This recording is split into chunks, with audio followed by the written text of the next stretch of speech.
Khan. Shalom, shalom. I'm saying starting off giving all praise, honor, and glory to Yahweh Shem Shai. Brother Shai. Brother Taza. Khan. The Lord was having a, productive Sabbath. We kind of want to get into a quick little lesson, however it goes through the spirit. Kind of going into, are you your brother's keeper? Things brothers should be doing in this truth, how you should be moving in this truth, and, on the flip side of how you shouldn't be moving in the truth. We're going to touch on a few different accounts, different,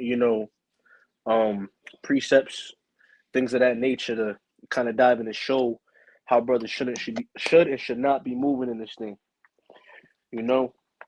Right, I'm gonna kick it off. Right, I'm gonna kick it off with the book of Mark, chapter 12. Right, and verse number 29. Right, this is the book of Mark, chapter 12, and verse number 29, and it reads, "And Yahushua answered him, the first of all the commandments is, Hear, O Israel, the Lord our God is one Lord." The Shemai, quoting Deuteronomy 6 and 4. It says, "And thou shalt love the Lord thy God with all thy heart, and with all thy soul, and with all thy mind, and with all thy strength. This is the first commandment.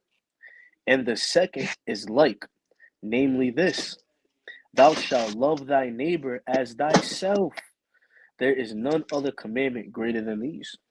So Yahushua is saying out of his own mouth that the second greatest commandment is to love your neighbor as yourself. I kind of mentioned something like this, similar a few days ago, middle of the week, in another video. Chiefly talking about compassion, right? But nevertheless, it's important to love your neighbor as yourself. When you're in this truth and you understand the laws and how we're supposed to be treating one another, there's things that you don't want a brother to be doing to you, things he should be saying, things he shouldn't be saying to you, X, Y, and Z being done unto you.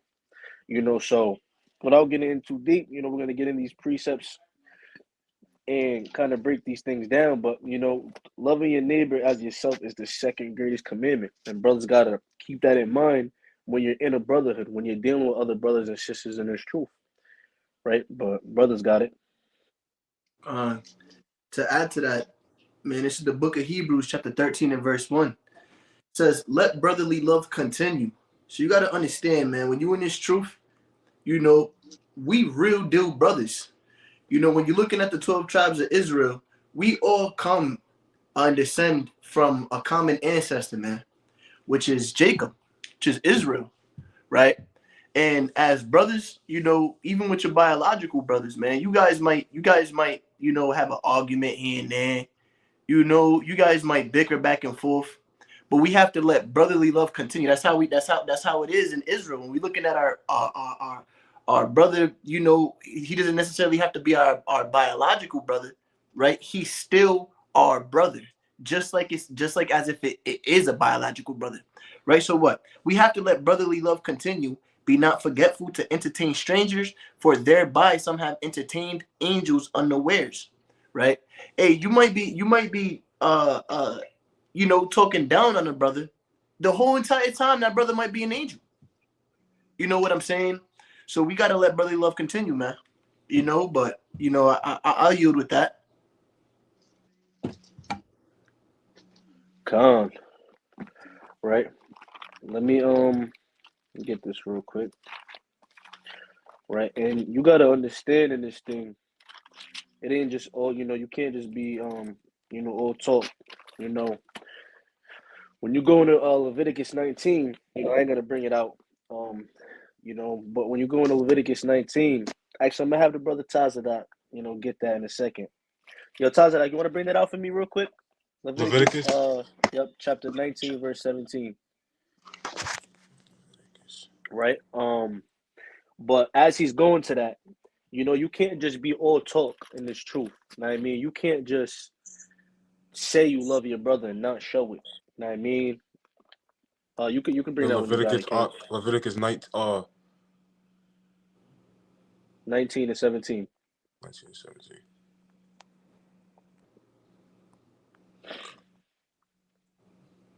Thou shalt not hate thy brother.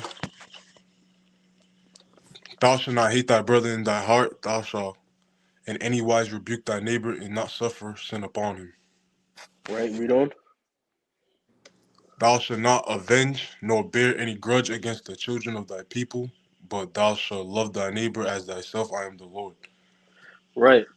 So in Leviticus 19, it's telling you to actually do something. Right?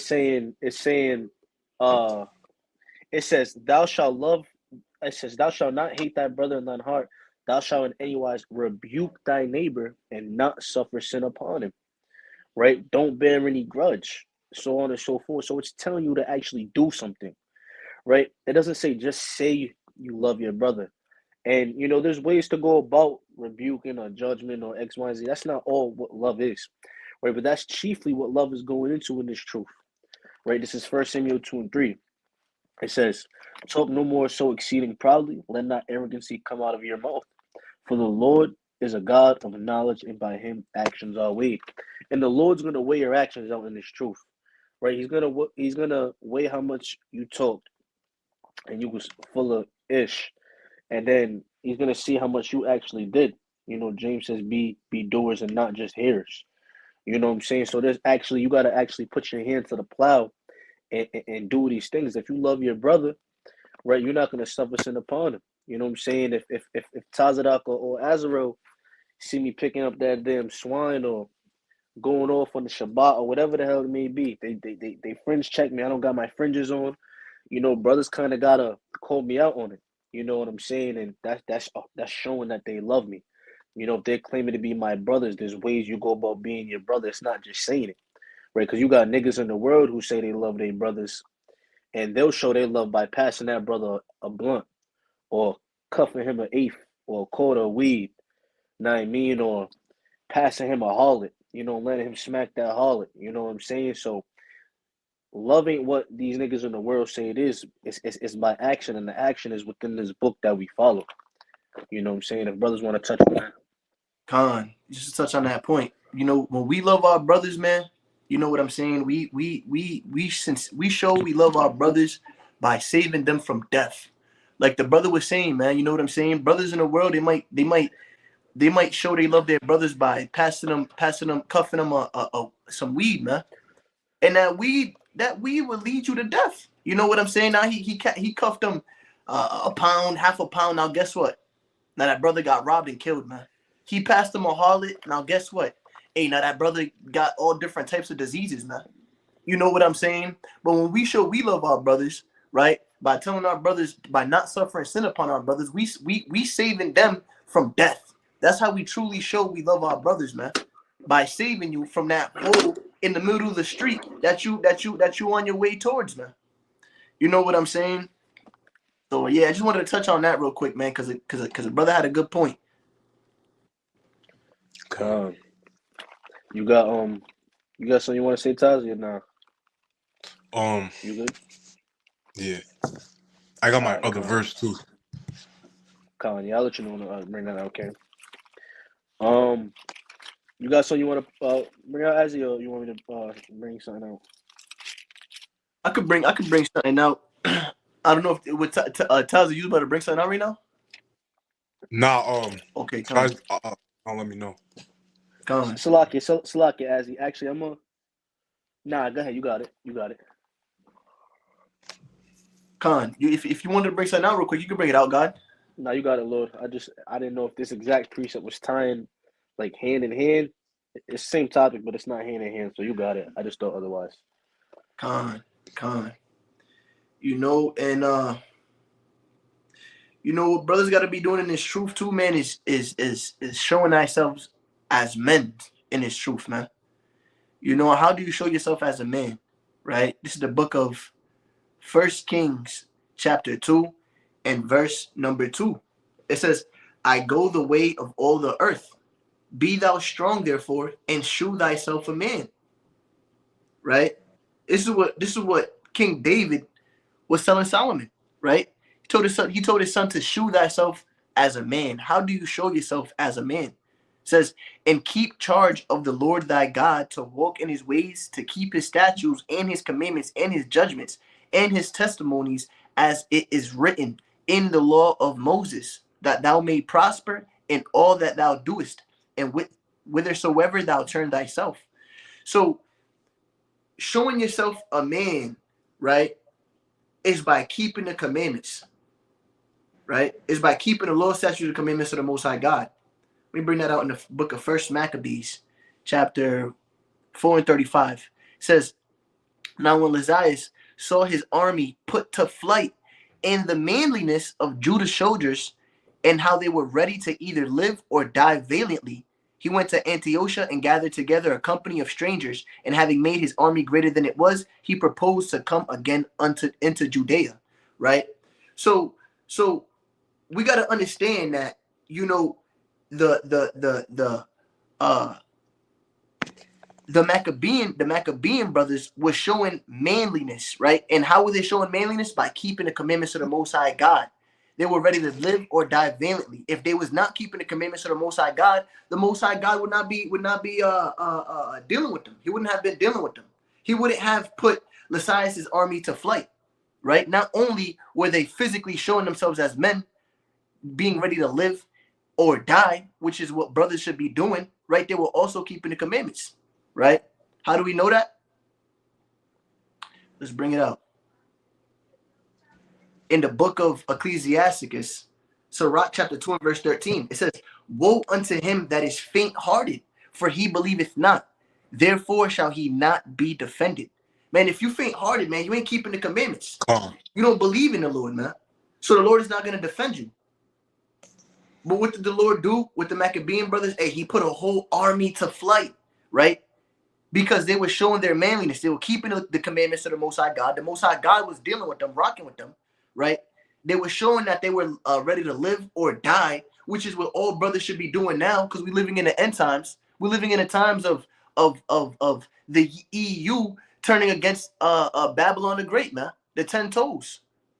So this is the time where we have to be showing ourselves as men, you know, physically, spiritually, right? But I'll yield with that. You got it, Tazi. John chapter 15 verse 12. This is my commandment, that ye love one another as I loved you. John chapter 15 verse 13. Greater love that hath no man than this, that a man lay down his life for his friends. As breaking down, basically be willing to lose your life for your brother. Be willing to lose your life for your brother. There's no greater love than sacrificing yourself for your brother, like Yahweh Shai did for us. Yeah, that's right. Basically breaking down. That's right. Fire precept. I heal. Yeah, kind of like the brother said. You know what I'm saying? That's fire. Yeah, you want to sacrifice sacrifice yourself for your brother. Go ahead, say it, King. Say it again. You got it. Sacrificing yourself like Yahweh Shai did. Sacrificing yourself for your brothers like Yahweh Shai did. Like he did for us. That's right. I'm gonna pull out this account real quick, right? This is 1 Samuel chapter 18, right? And I'm gonna start at verse number 1, right? And it reads, it says, and it came to pass, it says, and it came to pass, when he had made an end of speaking unto Saul, that the soul of Jonathan was knit with the soul of David, and Jonathan loved him as his own soul. So Jonathan and David were hand in hand. You know what I'm saying? You know, you got brothers in this thing. You know, everybody got they squad, they group, they clique. You know what I mean? You'll have a clique of brothers, and you'll have pairs within that group who are closer than other brothers. You know what I'm saying? You got these camps that brothers be in, these various different camps, and within these camps, you'll have different cities. You know, these camps being broken off into different cities, and those cities will be closer than they would be with a brother in another city. You know what I'm saying? Paraphrasing. So, you know, David and Jonathan, they were hand in hand. You know what I'm saying? So much that it says Jonathan loved him as his own soul. It says that they were knit. Jonathan was knit with the soul of David, right? When you knit something and you sew it, it's intertwined, right? Verse 2. And Saul took him that day and would let him go no more home to his father's house. Then Jonathan and David made a covenant because he loved him as his own soul. So just like it says, love thy neighbor as thyself all throughout the scriptures, it says Jonathan loved David as he loved himself. He loved him as his own soul, right? And he made a covenant with him. And a lot of brothers, you know, they'll say, once again, they'll say they love their brothers, but they won't really show it. Jonathan shows throughout the scriptures how much he loves David, man. And David vice versa, right? And when you read on, this is an example of how it's an action, right? Verse 4, and Jonathan stripped himself of the robe that was upon him and gave it to David and his garments, even to his sword, and to his bow, and to his girdle, right? So you see, Jonathan, he didn't give David his robe. He gave him his sword. He gave him his bow. He gave him everything he had, man, you know what I'm saying, out of acts of love, because he shows that he loves his brother. You know what I'm saying? So, you know, once again, you got to kind of show how you love your brother in this thing and not just say it, right? But brothers can touch on that if they want.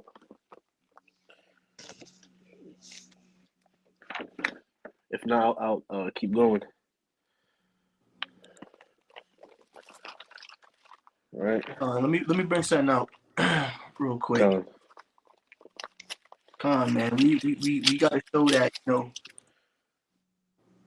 know, we love our brothers, man. You know what I'm saying? That's part of keeping the law, right? Now we gotta love our brothers as much as our forefathers was loving their brothers, man.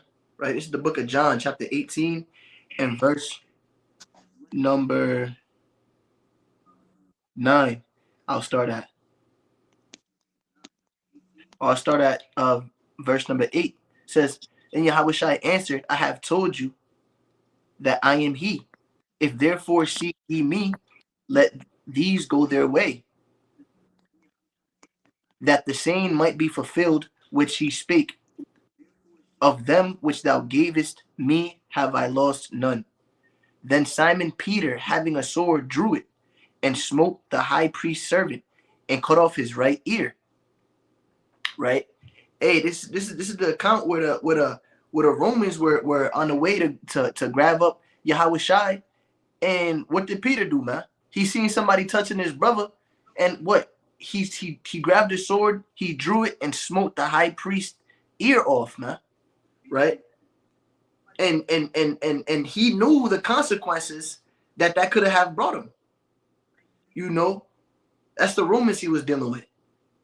You know, so you know, I'll yield with that. Yeah, Peter was on, and I'm saying all throughout the scriptures. And I mean, that's why the Lord, just to touch on that a little before I bring out this next verse, that's ill too, because you know, the Lord had real deal soldiers with him. And I mean, Peter was one of those ones, which is why he made him the rock of the church. And I mean, Peter was really always on go for Yahushua. You know what I'm saying? So that's definitely fire. Right? This is the book of, I'm going to get straight into it. This is the book of Genesis, chapter 14, verse 14. I'm just getting straight to the point. It goes, and when Abraham heard that his brother was taken captive, he armed his trained servants, born in his own house, 318, and pursued them unto Dan. So, you know, kind of like what the brother just brought out. You know, when Judas betrayed the Lord and had them high priests come in and snatch up the Lord and this, that, and the third, he cut his damn ear off. You know what I mean? So just like this, you know, that spirit always been on our forefathers. When Lot was in Sodom and Gomorrah, and he heard them niggas done grab Lot up, they was trying to diddy Lot, man. You know what I'm saying? They was trying to diddy Lot, yo. And who knows if it was if it wasn't for the Lord putting that spirit on Abraham to go save his brother, who the hell knows what would have happened to Lot, man? I'm just keeping it real. Lot would have been diddled. You know, who knows what would have happened to Lot? Know what I mean? So the Lord kind of put on his spirit. He was like, yo, we out. Know what I mean? It's me, and I got 318 armed, trained soldiers. Wasn't no just niggas out there with Glocks and switches. Nah, these was men who was trained. You know what I'm saying? For war and for combat.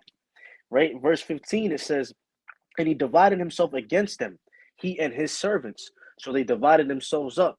Yo, some of you cats, you know, take the back way. I'm gonna go in the front. You brothers get the east wing. I got the west wing. You know, they're gonna kind of infiltrate Sodom and Gomorrah. It says by night, and smote them and pursued them unto Habah, which is on the left hand of Damascus. And he brought back all the goods and also brought again his brother Lot. Brothers, can you hear me?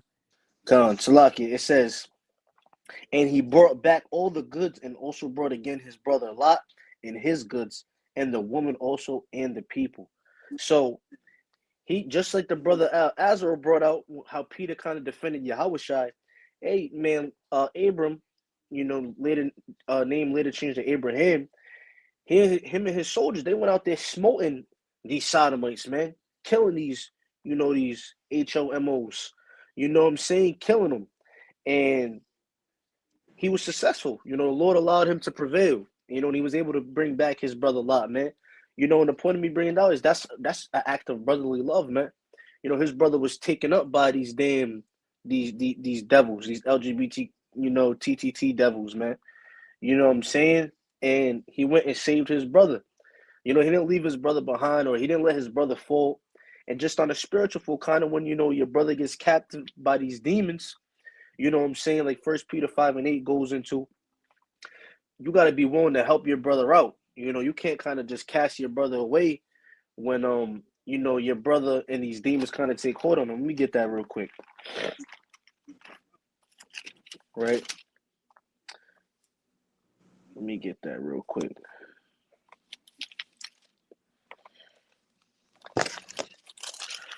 Right? This is the book of 1 Peter chapter 5, verse 8, and it reads, it goes, be sober, be vigilant, because your adversary the devil, as a roaring lion, walketh about seeking whom he may devour. And you got to understand that, you know, Satan's out here, man. So just like on a physical fold, Lot got snatched up and Abraham had to go and save his brother, his Ak. Just like on a spiritual fold, you got to be the type of brother to help your brother get out of that ditch. You know, when that just man falleth, you got to help that. You can't just say a just man falleth and get up. Nigga, he needs his brothers. Now, I mean, you got to be the brother to help him get up. Help him, send him them encouraging precepts. Pull up on that brother. Now, I mean, see how he's doing. Genuinely be there for him. Now, I mean, encourage him to do better, do more. Now, I mean, and if he's falling, don't always just be quick to shake the hand and condemn a brother. Now, I mean, see what he needs and what he can do and leech off you. How the hell are you hot and your brother's not? Now, I mean, let him get some of that flame that you got and be willing to sacrifice yourself once again, like the brother Tazadak brought out. Sacrifice yourself for your brothers like Yahushua did for the nation. Now, I mean, these are all acts that you got to take. And with being a brother, that's what this thing come with, right? Brothers got it. This is the book of Ecclesiastes, chapter 4, and verse number 9. And it reads, 2 are better than 1, because they have a good reward for their labor. For if they fall, the one will lift up his fellow. But woe unto him that is alone when he falleth, for he hath not another to help him up. And the Lord says it's destruction to those who don't have a brother that helps them when they fall, man. Right? Why? Because he's not gonna have somebody to help him exhort himself, man. Like the brother Shai was saying, right? It says again, if two lie together and they have heat, if two lie together, then they have heat. But how can one be warm alone, right? And that's physically, but through the spirit, like the brother Shai was saying, man. If your brother's not hot, You know what I'm saying? That's because he's alone, man. If you with your brother, you know what I'm saying, and you bring that, you can bring that fire back unto your brother, man, by having a greater flame than your brother. Now you guys put these two flames together. Now that flame is even greater than what it was initially with just one brother alone. You know, it says, and if one prevail against him, two shall quickly withstand him. If somebody comes messing with your brother, guess what? If you got two brothers, you know, two is gonna beat one. How much more? 3, 4, 5, 6. You know what I'm saying? And if threefold cords, two shall withstand him, and a threefold cord is not quickly broken, right? So loving your brother doesn't always have to be physical. It can be spiritual too, man. Right? You just exhorting a brother with precepts, right? You fasting for a brother, right? You praying. Let me bring that out real quick. It's the book of James, chapter 5 and verse 16. It says, confess your faults one to another. To confess your fault to another brother, you guys have to have love for each other, man. You know what I'm saying? You're not gonna just tell a brother that you don't trust, you know, the things you're going through. You have to have brotherly love, right? It says, confess your faults one to another and pray one for another that ye may be healed. So we're supposed to be praying for one another, man. That's showing brotherly love. You don't gotta be in a brother's face 24/7 telling them, hey, Ak, I love you. If you really love your brother, man, when your brother's not knowing, when he's not knowing, you over there praying for him, man. Hey, Lord, keep my brothers protected, man. You know, I pray for the brother Tazadak. I pray for the brother Shai that you giving him a stronger spirit, more wisdom, more knowledge, more understanding. You know, it says the effectual fervent and prayer of a righteous man availeth much. You know, and I yield with that. Come on, you got it, Tazi. All right, calm. First Peter chapter 2, verse 17. Honor all men, love the brother, love the brotherhood, Salakia. Fear God, honor the king. That's breaking down, basically saying you gotta love the brotherhood, take action by fearing God and helping your brother, fear the Lord by helping keeping the law, Salakia. Come on. Oh yeah.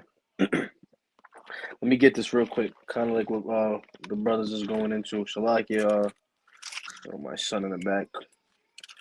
Right. This is the book of.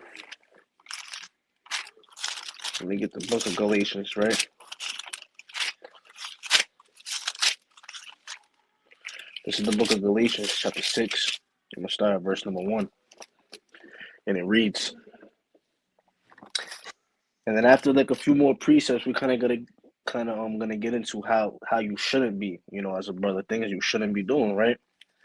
So this is Galatians chapter 6, verse 1. It reads, brethren, if a man be overtaken in a fault, right? So if your brother is overtaken in a fault, whether it's a spiritual aspect, you know, a carnal aspect, right? If your brother's kind of down bad in something, right? It says, ye which are spiritual, restore such in one in the spirit of meekness, considering thyself, lest thou also be tempted. So you gotta take heed and consideration of how your brother may be feeling and what he's dealing with. Right, your brother could have lost his job, lost his rib. You know, someone could have damn died, and he could have lost it all. You know, and then you come in at the brother with, hey, you ain't pulled up the camp last week, or you 30 minutes late, or you ain't hit the group chat. What the hell you doing? What's going on? You know what I'm saying? You kind of coming firm and all shit all the damn time. Now, I mean, Ecclesiastes 3 says there's a time and a place for everything. There's a time for peace, a time for war. You know, so you got to, and the key word in this, what I like in verse 1, it says, restore such and one in the spirit of meekness, considering thyself. You got to restore your brother, man. Right? It doesn't say tear down your brother. It says restore your brother. Help bring that life back into him. Right? While considering how you would want to be lifted up in moments where you're down bad, spiritually, physically, emotionally, mentally. You know what I'm saying? It says, lest thou also be tempted. And you got to take these things into consideration, or you might be tempted and put in a position as what your brother may be going through, and you falling it down bad. Then you like, damn, then the brother's kind of moving in the spirit you was moving in, And it's like, damn, why can't you be meekness and considerate of me or X, Y, and Z? But then when you look just a few weeks ago, you wasn't doing that to him. You wasn't considering that, brother. You wasn't moving in the spirit of meekness trying to restore your ak. You know what I'm saying? Niggas be too busy in this community trying to tear their brothers down any opportunity they get. When a real brotherhood, we uplift our brothers, man. You know what I mean? It says, verse 2, bear ye one another's burdens, and so fulfill the law of Hamashiach Yahushai. Right? We got to bear one another's burdens, right? And I'm going to follow up with another verse getting that. But we got to bear one another's burdens in this thing. You know what I'm saying? If my ox down bad, shit, I'm down bad too until we both get up. You know what I'm saying? If my ox is catching hell, I'm catching hell too until we both get up. Willfully. You know what I'm saying? I'm not going to watch my brother over there struggle and catch hell and just, oh, that nigga will get it. Oh, that nigga will be all right. You know what I'm saying? Hell no. If my brother's hurt, I'm hurt too. You know what I'm saying? We got to be willing to bear one another's burdens. If that damn pound of sand it's too heavy, me and my brother, we're gonna split that pound in half, and we're gonna carry that sand together. I'm gonna lighten up his load, right? Let me follow it up with this in Luke, right? This is the book of Luke, chapter 10, right? Kind of moving like in the spirit of Peter, right? With Yahushua, right? Luke chapter 10. I'm gonna start at verse number. Slakia, not Luke 10, Luke 23. Forgive me. Luke 23 and 1. This is the book of Luke, chapter 23. I'm going to start at verse number 21. It says, but they cried, saying, crucify him, crucify him. Right? We know this is while Pontius Pilate is low-key trying to spare the Lord, but he's asking for the judgment of the nation, and they're saying, kill this nigga. Right? That's the spirit they moving in. Verse 22, it says, and he said unto them the third time, why? What evil hath he done? I have found no seeds of death in him. I will therefore chastise him and let him go. Right, talking about Yahushua, Pontius is saying, "Yo, this man has done no evil." Right, so I'm gonna punish him real quick, and we're gonna let him go. I'm not gonna kill him. Verse 23. And they were instant with loud voices, requiring that he might be crucified. And the voices of them and of the chief priest prevailed. So they kind of was like, "Nah, hell nah, kill him, kill him." Right, and you know that kind of got to Pontius real quick. You know, it prevailed. Them being loud, kind of when you talk over somebody. You know what I'm saying? And then at some point you say, you got it, bro. Right? It says, and Pilate gave sentence that it should be as they required, meaning he gave them what they want. And he released unto them him that for sedition and murder was cast into prison, whom they had desired, but he delivered Yahushua to their will. This is the point right here. And as they led him away, they laid hold upon one Simon, a Cyrenian, coming out of the country, and on him they laid the cross that he might bear it after Yahushua. Right? So Peter, he was bearing the cross of the Lord, man. Right? What the Lord went through, Peter ended up going through. You know what I'm saying? He was bearing the cross for his brother. Right? He loved him so much that he was following the Lord everywhere he went. We know that. And once again, even in the midst of Yahushua going to trial, getting put to death, delivered, all these things, Peter was still following him and ended up even bearing that cross to the point where he even died the same way as him. You know what I mean? Peter got crucified but upside down, as brothers and sisters know, and for those who don't. So, you know, he literally bared his brother's cross. You know, and that's kind of what Galatians 6 is going into as well. We got to bear one another's burdens, just like the disciples did for our king. You know what I'm saying? Hamashiach Wamalak Yahushai. But I yield with that right there. Come on. And to touch on that quickly, right? Kind of goes into Philippians chapter 2 and verse 2, right? In the NIV, it reads, it says, then make my joy complete by being like-minded, having the same love, being one in spirit and of one mind. So like Shai said, if a brother's going through something, hey, I'm going through that same thing, right? How Peter was looking at the Lord. If the Lord was going through that, hey, there was Peter behind the Lord bearing the Lord's burden, man, bearing the cross, right? It says, do nothing out of selfish ambition or vain conceit. Rather, in humility, value others above yourselves, right? And that's what Peter did. He was valuing others above himself. When he got crucified, he said, "Yo, I'm not even worthy to get crucified like the Lord." You know, I'm no way, shape, or form of getting crucified like the Lord, man. And like the brother Shai was saying, he got crucified upside down, right? It says,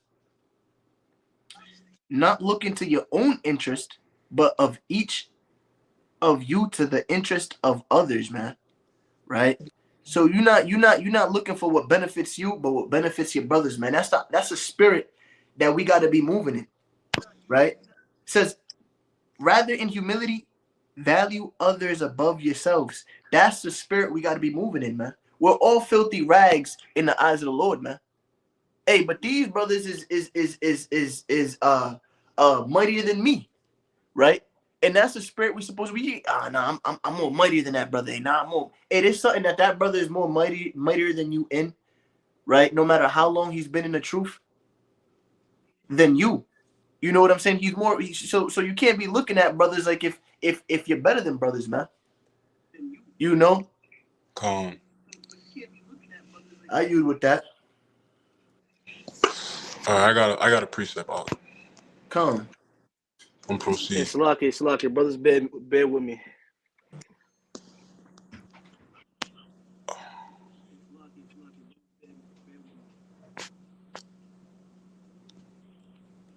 Come, you got it, Ak. Wait, hold up. How do you say that though? 'Cause it's like a tongue twister to me. Just say Sirach. All right, con. Sirach, verse 20, chapter 29, verse 20. Help thy brother, no, Salakia. Help thy neighbor according to thy power, and beware that thou thyself fall not into the same. That's basically getting into help a brother if you can, if you truly love him. If if not, you could be the same situation and get no help. I hear it. Come, right? This is the book of First Peter chapter 4 and 8, right? It says, and above all things, have fervent charity among yourselves, right? So that goes into what the brother Tazadak was saying, right? Helping your brothers out, man. Right? It says, for what? For charity shall cover the multitude of sins. So you helping another brother out, man, in whatever situation, hey, that's charity, right? And charity is gonna cover the multitude of sins. You know, so I yield with that. Just wanted to touch on the point the brother Tazadak was bringing out. Con, I got one or two more to kind of going into what type of brother you should be, and then if brothers is with it, or brothers could get whatever however much they want, but after these one or two, we can go into how not to move as brothers, just so we're not spending too much time on this one, if that's all right with brothers. Yeah. All right, Con. Right, so I'm gonna get this real quick. This is the book of Sirach, chapter 6, and I'm gonna start at verse number 14, and it reads. It reads, a faithful friend is a strong defense, and he that has found such in one has found a treasure.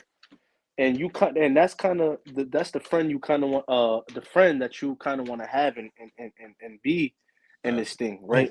You want to be a strong. Go on mute, Tazi. And you got Jesus back. You kind of want to be that strong defense for a brother. You know what I'm saying? You want to It says, and he that hath found such hath found a treasure. And that strong defense for your brother it's likening you unto treasure. You know what I'm saying? We know that a man is as precious as gold. You know what I'm saying? As fine gold, like it says in Isaiah 13, right? It says, nothing doeth countervail a faithful friend, and his excellency is invaluable. right? And you being a faithful friend is once again, it's not passing the Eldian mans or passing this harlot to your mans or convincing a man to sin or be led into death, right? It's keeping these laws. You know what I'm saying? That's being that faithful friend.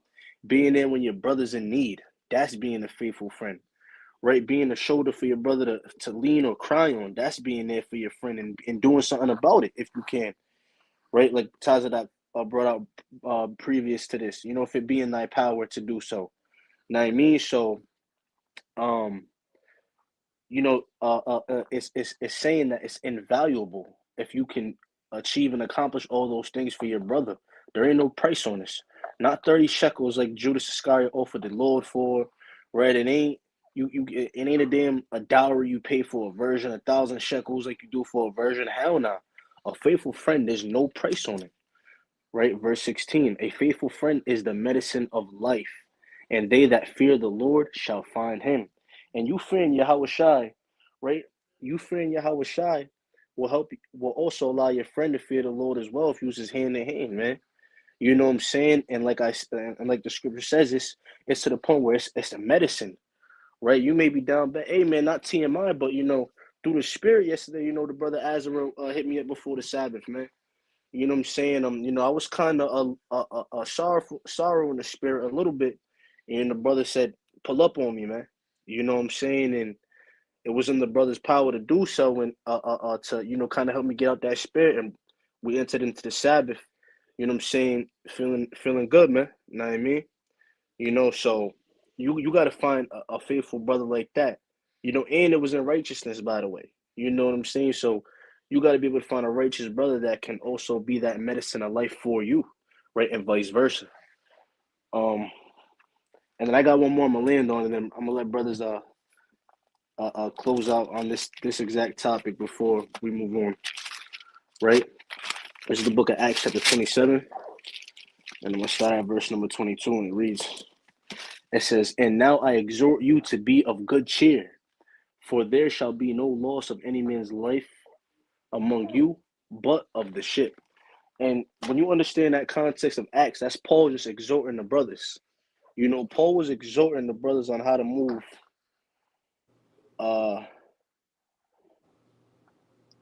Slovakia. Paul was exhorting the brothers on how to move, and don't be sorrowful, man. Be of good cheer. You know what I'm saying? Uplifting the brothers around him. You know what I'm saying? And we don't know the things Paul was saying exactly, but when it's be of good cheer, you don't know what a brother could be going through, and you exhorting that brother could allow that brother to keep on thriving and striving in this truth, man. Right? It could be that one precept you send, it could be that one counsel, it could be that one phone call, right? That brother could be damn near sifting out the truth, and you make that phone call, and not now that brother's intact, that brother's okay. You know what I'm saying? So you what you call it? You also exhorting your brother once again in meekness, and kind of like how we brought out in Galatians 6:1, could be everything for that Ak in that moment. You never know, man. Right? But I yield.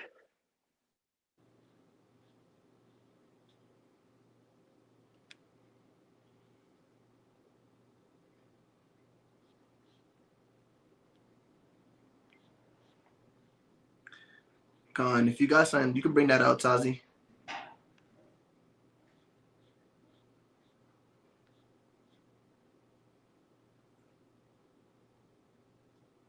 If not, let me see while I look for this.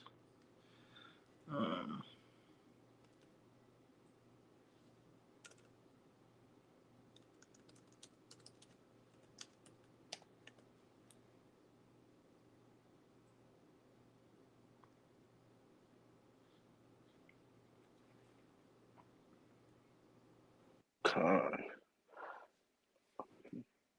Um, Let me see if I got something real quick. All right.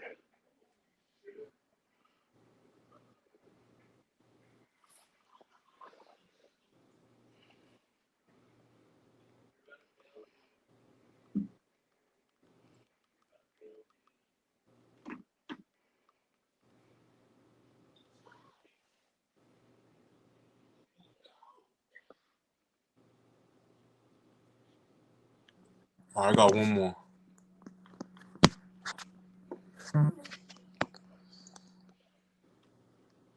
Genesis chapter 50 verse 17. So shall ye say unto Joseph, Forgive, I pray thee now, the trespass of thy brethren and their sin, for they die into the evil. And now we pray thee forgiveness and trespass of servants of the God of thy father. And Joseph wept when they spake unto him. Basically, this is breaking down. Jacob told Joseph pray for his brothers, even when they did him wrong. Don't be a sucker in the truth, but definitely have compassion and move in the spirit of the Lord. That's basically break it down. And this is the type of brother you want to be in the truth. I yield. I yield.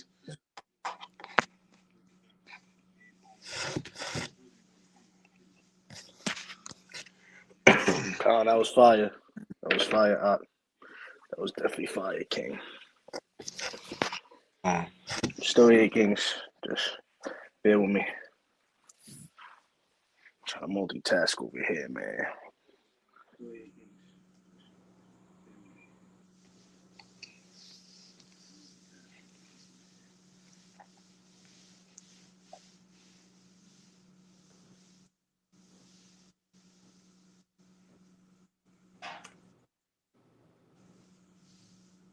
You looking for something specific, Ak? Con, but I can't find it right now. So we could just I'll just land my plane with that last precept I said. Con. What you was looking for, if you don't mind me asking? If not, then I could barely even paraphrase it right now. I gotta shake the dust off of that precept. Con. All right, Con. I bet. So then we can move on. If it comes back to you, bro, Naimir, you can always bring it back up. All right, Con. I'm gonna bring this out real quick. I'm gonna kick this off. Right in the book of Sirach. Chapter 6. I'm gonna start at verse number 8, and it reads. Touch my Bible for man. Touch my Bible. Sirach chapter 6 and verse 8, and it reads, it says, For some man is a friend for his own occasion, and will not abide in the day of thy trouble. Now, I mean, you got niggas in this truth who ain't really your friend. They ain't really your bro.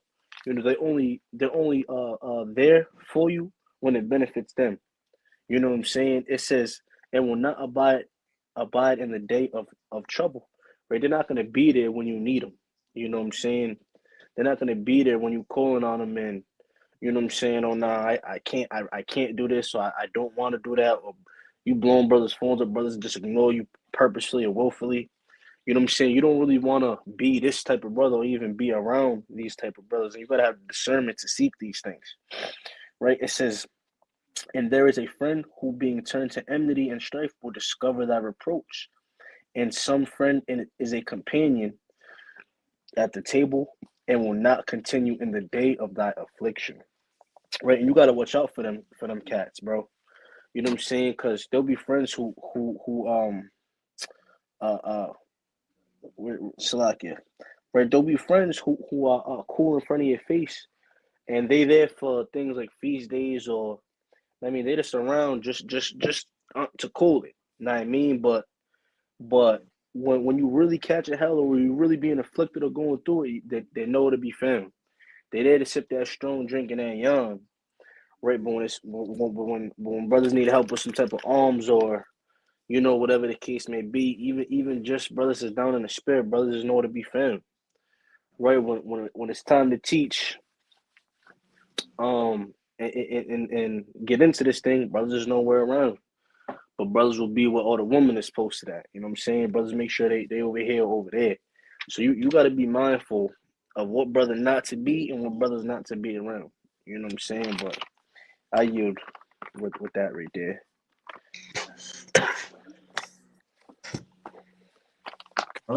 And to touch on that real quick, man, it's the book of Sirach, chapter 37 and verse number 1. It says, every friend saith, I am his friend also. Hey, everybody want to be a friend, man. Says, but there is a friend which is only a friend in name, right? Everybody want to be a friend, man, but there's those people that only want to be a friend because, like the brother was saying, it brings some type of benefit to them, right? Oh, this brother is got a big following. Let me be around that brother. Let me be so that way, you know, if he's on camera, my face is right there next to him. Yeah, I'm gonna be big in Israel. Now I can start doing my music. You know, there's only brothers that are your friend because of the benefits you bring unto them. They're not your sincere friends. You know, so you gotta beware of those brothers, man. You know, so something might be cracking off. Something might be popping off, man. Right? And hey, that brother wanna dip. You know what I'm saying? So you gotta be mindful of who you calling your brother, who you calling your friend. Well, nonetheless, we all brothers, but who's really a sincere brother to you in this thing, man? You know what I'm saying? But Khan, I'll you. Khan, I'm bring this precept real quick.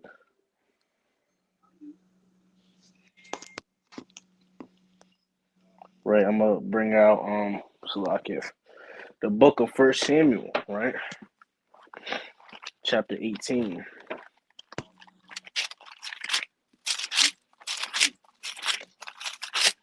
Right, this is the book of First Samuel, chapter 8. Salakia, real quick, forgive me.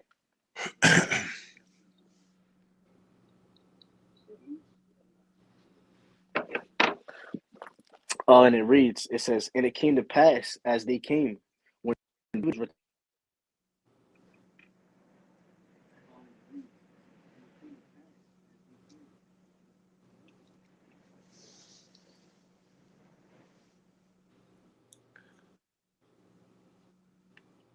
Brother kind of cut out.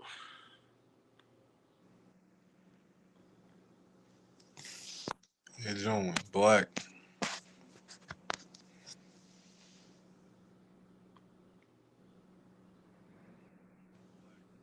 Khan. I can bring out a verse real quick. The brother, say it again. I can bring out a verse real quick. You got it. All right, come on. Proverbs chapter 4, verse 30. A sound heart is the life of the flesh, Salakia, but envy the rottenness of the bones. That's basically bringing out you being genuine in this truth will help you live longer, Salakia, because you keeping the law. If you hating on your op, it's gonna eat you up inside, which can lead you to death. Can brothers hear me? Khan. Khan, Salakia, yeah. I Forgive just me. bring out the precept. Should I go over that again or la? Hold on. Let me finish my point, and then you can bring. Can brothers hear me? Khan. Yeah. Yeah. Let me bring this out real quick. Let me finish my point, and then you can bring that precept out. Yeah, Salakia, you got a phone call that messed my whole thing up, yo. So it says, verse 6, it says, and it came to pass as they came when David was returned from the slaughter of the Philistine, that the women came out of all the cities of Israel, singing and dancing to meet King Saul with timbrels, with joy, and with instruments of music. Right. So now you got to understand in context, it's saying the woman, brothers already know. Damn, what's that precept? Let me get this real quick. I think it's Sirach 29 and 2. Right, woman already get brothers in their head, man. Right? It said when you read the context, it says the woman came out to seek Saul. Keep that in brothers' heads, right? It is Sirach 29, it's a 27.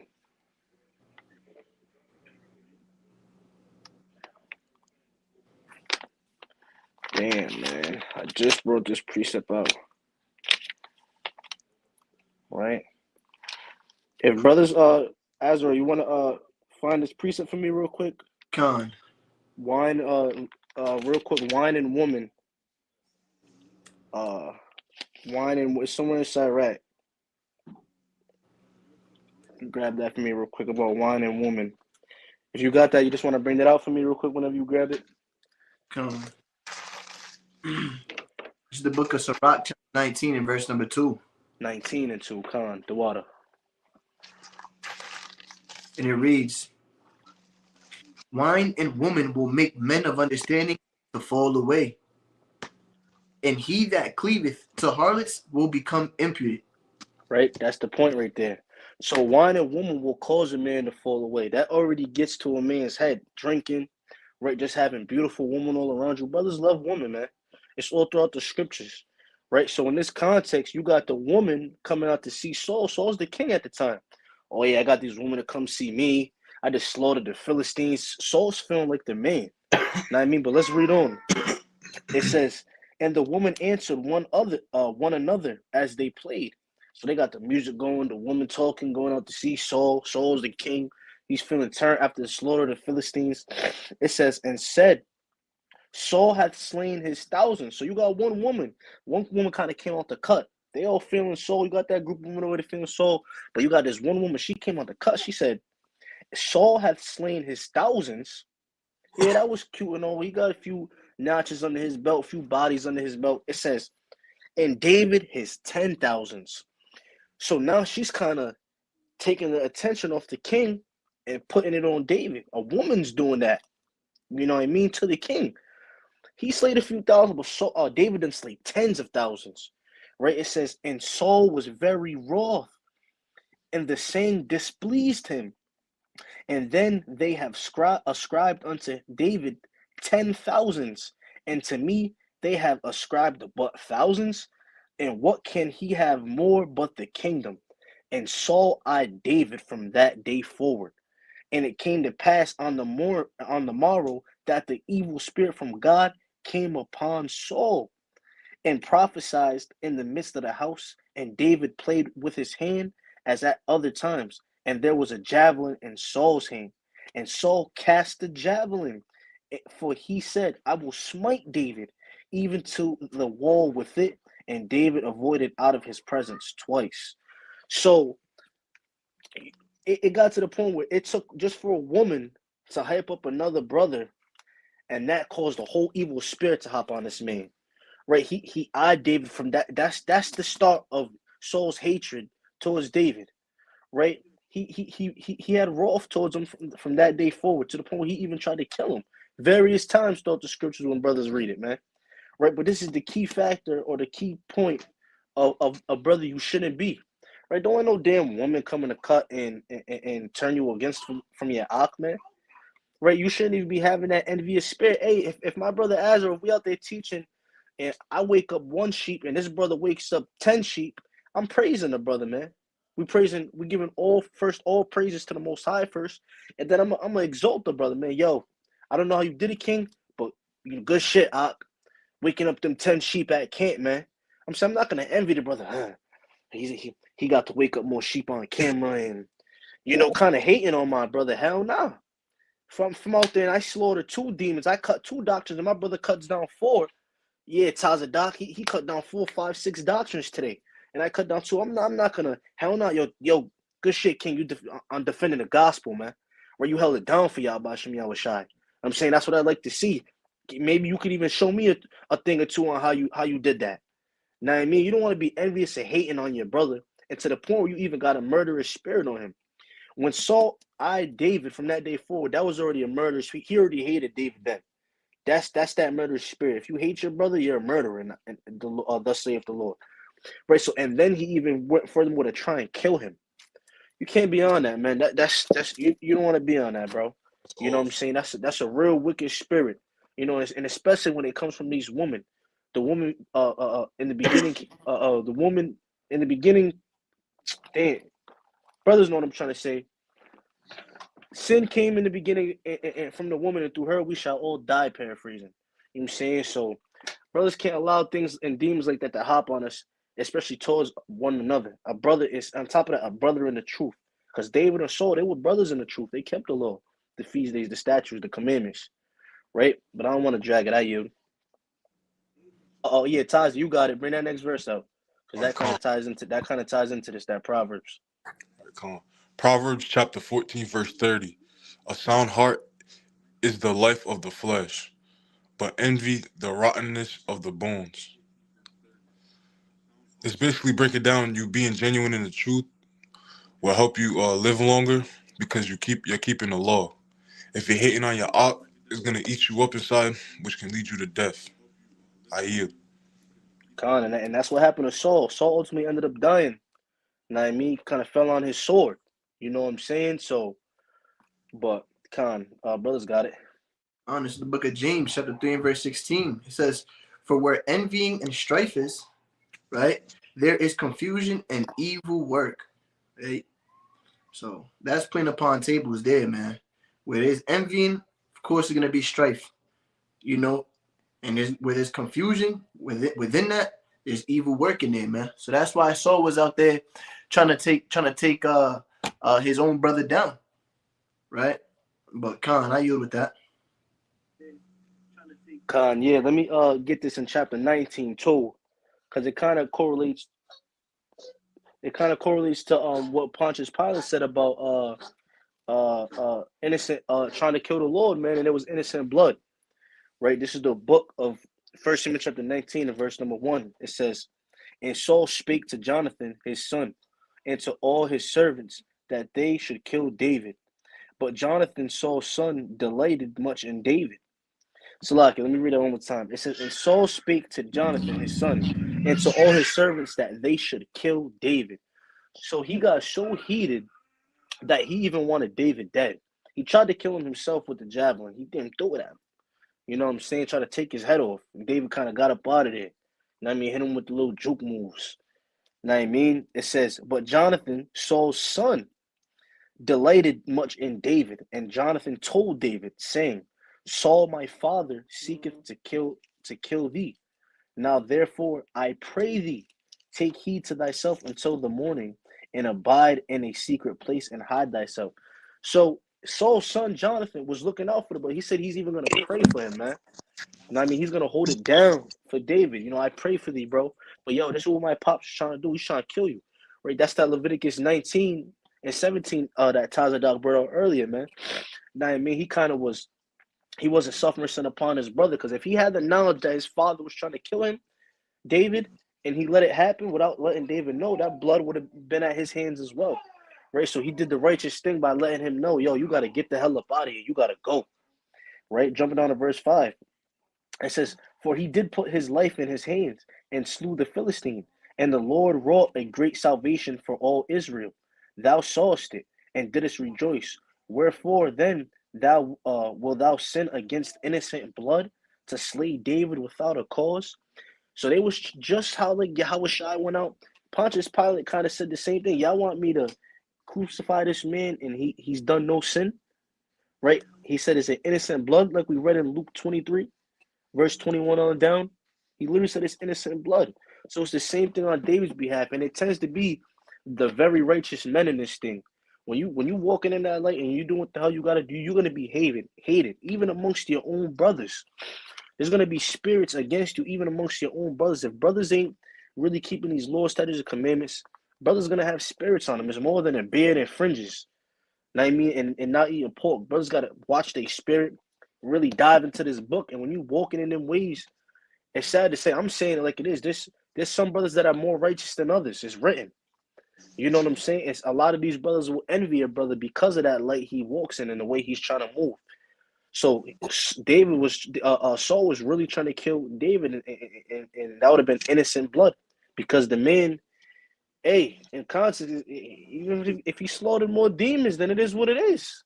Stop hating on your mans. Know what I mean? But I yield with that. I got about two more, and we can wrap it up. I got two more, and then I'm pretty much set with that. Come on.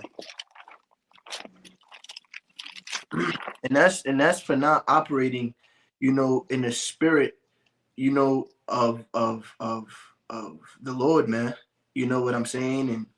And in the spirit of our righteous forefathers, right? And wanting to operate, through our own carnal flesh, because we're carnal, right? We're carnal. Men is carnal, right? Let's bring that out in the book of 1 Corinthians chapter 3 and verse Number 3, it says, for ye are yet carnal. For whereas is among you envying and strife and divisions, are ye not carnal and walk as men?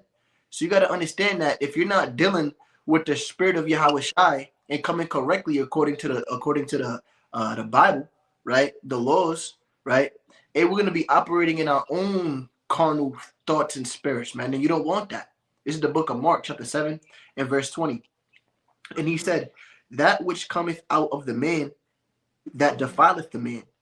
For from within, out of the hearts of men, right? So going back unto that Saul and David situation, right? The woman said, yeah, you might have killed 4 or 5, man. But David, he killed thousands and thousands, and that was just from that thought, right? From his heart, right? Which precedes evil thoughts, adultery, fornications, murders, thefts, covetousness, wickedness, deceit, lasciviousness, an evil eye, blasphemy, pride, foolishness. All these evil things come from within and defile the man, right? So we got to make sure we're not operating in this carnal state of mind, right? Because we're men, we're all filthy rags. So we gotta constantly examine ourselves and check ourselves, man. When you're feeling some type of way about a brother being able to, like the brother Shai says, having more gifts than you, man, right? You can't be hating on the next brother because the brother he's more fluent in the Bible than you, man. Right? Can't be looking at that brother any type of way, man. You know what I'm saying? Damn, man, you in your mind, you know what I'm saying? Yo, this brother's about to damn bring it out mighty, man. I can't even bring out 2 verses. Man, and then you start looking at brothers like that, man, you start messing yourself up. You know what I'm saying? Then you start, damn, man, I ain't gonna bring it out, man. Look how that brother's bringing it. I ain't gonna bring it out, man. You know what I'm saying? And you just destroying yourself, and you piling envy against this brother, right? You piling all different type of spirits against this brother, right? To the point where you don't want to. Not every time a brother come around, you get annoyed. You know what I'm saying? Hey, and you ultimately destroying yourself, right?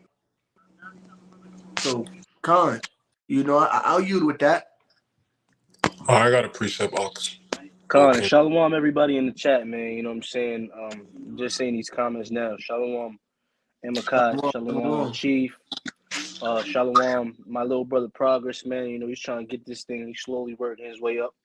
You know what I'm saying? Shalom, Azrael, man. You know what I'm saying? The big dog, man. Right, shalom, everybody. But Khan, you got it, Tazi. I'm gonna bring that up right now. 1 John chapter 3, verse 15. Whosoever hateth his brother is a murderer, and Salakia, and yea, know that no murderer hath eternal life abiding in him. This is just plain upon tables. I yield. Yeah, you know what I'm saying? Yeah, Khan. I mean, kind of what we was going into, yeah. Yeah, that's a fact, man. If you hate your brother, you a murderer, man. Just like we said earlier. You know what I mean? And if that's the type of spirit you moving in, can't make it to the kingdom like that, bro. It's not happening if you hating on your op. Right, but let me get this real quick. Let me get this real quick. Right, this is the book of Matthew, chapter 26, and verse number 14. Right, and I'm gonna jump to 27. These are my last 2 precepts. Just throwing that out there, Kings. Matthew chapter 26 and verse number 14, and it reads, Then one of the 12, called Judas Iscariot, went unto the chief priest and said unto them, What will ye give me? And I will deliver him unto you. So Judas, we all know the famous story of the damn traitor, the rat. And I mean Judas. And he's having a conversation with the chief priest, asking, yo, what you need for me to, rat on my mans, basically. You got to look at it from that type of perspective. How much you need? Judas was a damn informant. That's what you would call an informant today. A nigga who was crept in unawares on the inside with the guys. Whole time he's plotting on, you know what I'm saying? He's plotting on one of the mightiest brothers, man. You know, so that's what he was doing. He was an informant. And he kind of was like, yo, how much you need for me to turn this cat in? Right? It says, and they covenanted with him for 30 pieces of silver. Right? So they say, yo, 30 pieces of silver, we'll throw you this and, you know, kind of bring him our way. It says, and from that time, he saw opportunity to betray him. So it took only 30 pieces of silver, man, for this nigga to betray our Lord and Savior. You know what I mean? For this nigga to rat on our king, man. You know what I mean? 30 punk pieces of silver. Right? It says, and then ever since then, we know the rest, right? But let me jump to the point because not all money is good money, man. Right? Not all money is good money. Right? And we're gonna get into how that made this dude feel when he offered up Yahushua, right? We're jumping on to Matthew 27:3, right? So he was just offered 30 pieces of silver from the chief priest, and he agreed. Now let's see what happens when he did that, right? Matthew chapter 27 and verse number 3. It says, then Judas, which had betrayed him, when he saw that he was condemned, repented himself and brought again the 30 pieces of silver to the chief priest and elders. So after Judas gave up the Lord, sacrificed the Lord for 30 pieces of silver, this nigga was condemned. He felt guilty. He felt ashamed. Bro, you caught a body for 30 pieces of silver. That made him feel like shit. You know what I'm saying? Excuse my language. But it made him feel like shit. Right? To the point where he even tried to return the blood money. He tried to return the blood. That's like me putting a hit on somebody. They give me the 20 bands. Dude's already dead. And I try to give the 20 back to the hitman or the main cat that hired the hitman. That money's no good at that point because I already got a soul killed. Right? Verse 4, it says, saying, I have sinned in that I have betrayed the innocent blood. And they said, what is that to us? See thou to that. Meaning, we don't give a damn. What is that to us, bro? We offered you the bread, you took it, and you gave us your means. What does that mean to us that you feel condemned or you feel sorry? That ain't shit. He's already gone. Right? He's already gone. You know what I'm saying? So they had no sympathy. They didn't care. It says, verse 5, here's the point. And he cast down the pieces of silver in the temple because they wasn't taking it. We don't care. We don't need this money. We already got what we wanted. Take this cheap change. He cast down the pieces of silver in the temple. He departed and went and hanged himself. Right? So Judas offed himself. Right? He killed himself. That's how bad he felt after sacrificing the Lord for 30 pieces of silver that he killed his damn self, man. You know what I'm saying? Nah, you good, King. He killed himself. You know what I'm saying?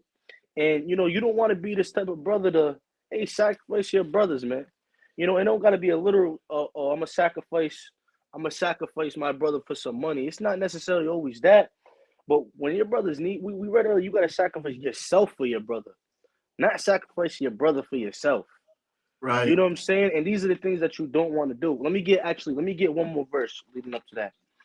Right in Mark 8. Salakia, Kings. That just kind of reminded me. This is the book of Mark, chapter 8. And I'm going to start at verse number 35, and it reads, for whosoever will save his life shall lose it. But whosoever shall lose his life for my sake in the Gospels, the same shall save it. This is the point. For what shall it profit a man if he shall gain the whole world and lose his own soul? And that's kind of what the hell just happened with Judas Iscariot, man. Right? He was willing to save his own life and to gain the world, but then to lose his own soul. That man can never repent. That man will never be greater than what he was in that moment. He's finished. Judas Iscariot might be the Lord's personal slave in the kingdom. As an Israelite, I'm saying it. As an Israelite, it's not written. It doesn't mean it's going to happen. This is not per Bible. This is not verbatim the Bible. This is coming from me. Shit, I would make them. You know what I mean? So, you know, it's prophecy. It had to happen. We all understand that, but you know, he tried to gain the world to lose his own soul. That 30 pieces of silver cost that man his salvation. It costed that man the kingdom. 30 pieces of silver to sacrifice the Son of God. Right? He lost his own soul. Now I mean, thinking that them 30, and then for him to then self-condemn himself and not even accept the money, and he killed himself. Wisdom of Solomon 1-12, we know we're not supposed to kill ourselves. You know what I'm saying? So it's like he put himself all through that for nothing, man, and lost his salvation. But brothers got it. Craziest part, you know, is that he knew what he was gonna inherit, man.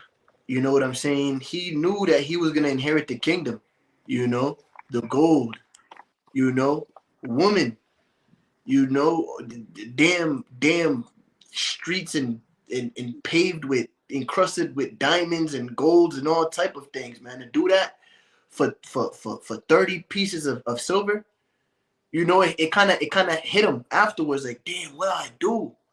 You know what I'm saying? He knew he fulfilled biblical prophecy. That all these things was hitting him, man. You know what I'm saying? And just like these spirits, the Lord created these spirits, man. These spirits before we was alive today, these spirits have always been around. You know? So the spirit of envy, the spirit of murder, the spirit, the left-hand spirits and the right-hand spirits, these things have always been around. So we got to understand that the spirit of Judas is still here today. We just haven't felt the modern Roman centurions put pressure on us yet, man. But best believe in those days, in the days of Jacob trouble, right? You might be with a group of brothers, and they might catch you, man. They might grab you up. You know what I'm saying? You only one brother. You know what I'm saying? You know where the hideout is at. You know where the rest of the brothers is at, right?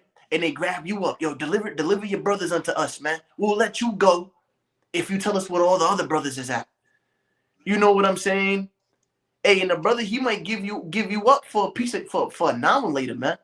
You know what I'm saying? He might, yo, what you need? Food? Yo, we got that, man. We got the whole entire stash. Esau, you know, Esau gonna be in you know how Esau is, man. You know, he stack up his house with a whole bunch of with food. You know, he got underground bunkers with food in it.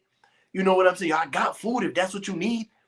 You know what I'm saying? You Try looking to at offer you up for a damn piece of gum, man. for a piece of gum, man. You ain't brush your teeth. You know what I'm saying? In 3 months, man. You know what I'm saying? For extra. You know what I'm saying? And you kind of thinking about, like, damn, man, yo, you know, this nigga sees me with my family over here. You know what I'm saying? God knows what he's gonna do to my family. You know what I'm saying? Damn, I'd rather just give the brothers up. You know what? And you got that Judas spirit now. Now you're gonna give the brothers up. You know what I'm saying? To turn around to get your brothers caught up and get your silly ass caught up too, because he ain't gonna let you go. Right? You're gonna have to pay the same price that Judas paid, man, in his death. Right? And in the resurrection is being the most least always, man. You don't want that, you know. So that spirit of Judas is still around, you know. So Khan, Salakia, that was your last precept. Khan. You know, and I'm gonna land it with this, man. You know, not to switch up the topic. You know what I'm saying, but to stay, not to switch up the point, but to stay on topic on what brothers shouldn't be doing. You know, this is my last precept right here, man. You know, and it's holding grudges against your brother, man. You don't gotta be buddy with a brother in the truth, man, just because he's an Israelite and you an Israelite, right? Just because y'all are both we brothers and we can't be suffering sin upon each other. We gotta love one another. You see your brother in a jam, that doesn't mean, you know what I'm saying? I don't really talk to that brother like that. I don't even deal with that brother like that. I don't mean to just, you know, walk past that brother. You know what I'm saying? We all brothers, but you don't gotta be buddy with every brother in his truth, man. Y'all might have went through something. You know what I'm saying? And you're holding a grudge against that brother. And you gotta remember, the Lord is not dealing with brothers holding grudges, man. Right? Let's bring this out in the book of Mark, chapter 11 and verse 25. It says, "And when ye stand praying, forgive, if ye ought against any, that your Father also which is in heaven may forgive you your trespasses. So you praying to the Lord, man. You doing your thing in this truth, man. You know what I'm saying? You're doing everything you're supposed to be doing in this truth, right? But you had a problem with that one brother, man, right? And now you hold that secret animosity towards that brother forever. You might be on fire, thinking that the Lord is hearing you and dealing with your prayers. You know what I'm saying? But you not forgiving that brother. Guess what? The Lord ain't forgiving you of your trespasses, man. So it's important to not hold grudges on your fellow Israelite brother, man. You know, that's important in this thing, man, because I know a lot of brothers in this walk, you know what I'm saying, who cold-heartedly stick up the middle finger at certain brothers. Once again, just because we might not see eye to eye, hey, that doesn't mean to hate your brother, man, to hold any grudges against your brother, man. Hey, because the Lord is watching that. You know, we're all supposed to be one in this walk, man. Right? You black, Hispanic, or Native American, hey, you my brother at the end of the day, man. You know what I'm saying? Colin, I yield with that. Con.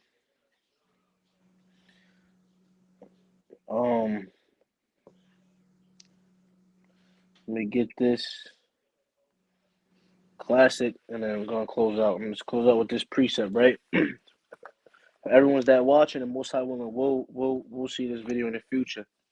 This is the book of Matthew, chapter 4, verse 17, and it reads, "From that time, Yahushua began to preach and to say, repent, for the kingdom of heaven is at hand."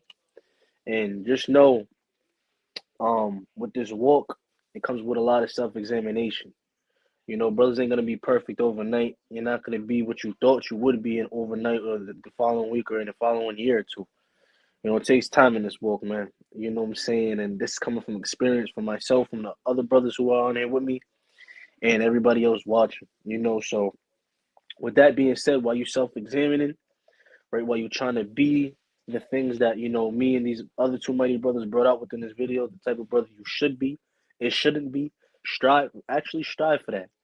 I mean, strive to be a better brother, strive to be a better husband, a better son, a better Ak. You know what I'm saying? Try to do more. You know, push yourself, love the Lord. You know what I'm saying? But ultimately, like Yahweh says, repent, right? Throw away that old man. Once again, this is a tough battle, right? But it's a trying man is better than a man who ain't trying at all.